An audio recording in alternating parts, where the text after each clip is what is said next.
नमस्कार। वर्षभर ज्या फुलांची मी वाट बघते ते आहे हे माझं रेड कलरचं मायरस लिली। आणि हळूहळू बघा आता फेब्रुवारीमध्येच माझ्याकडे तर फेब्रुवारीमध्येच याला जे आहे ते फ्लावरिंग स्टार्ट झाले आणि एकूण 1 2 3 4 5 याला ह्या फांद्या आलेल्या आहेत।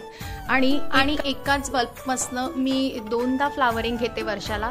म्हणजे आता तर फेब्रुवारीमध्ये याने फ्लावरिंग केलेलीच आहे। जसे हे फुलं वाळणार तसंच मी या स्टॉकला इथून कट करणार आणि एप्रिलच्या सुरुवातीपर्यंत पुन्हा याला एक असं मार्च आणि एप्रिलच्या मधातल्या वीकमध्ये याला पुन्हा एक असं स्टॉक येणार। असं वैशिष्ट्य आहे माझ्या या घरच्या मायरस लिलीच्या फुलांचं की यांच्या एका फांदीमधनं मोस्टली 4 असे कळ्या येतात। पण तुम्ही बघू शकत असाल माझ्या याला 6 फुलं येणार। आता तर 1 2 3 4 उगवलेली आहेत आणि 2 कळ्या बघा इथे आहेत।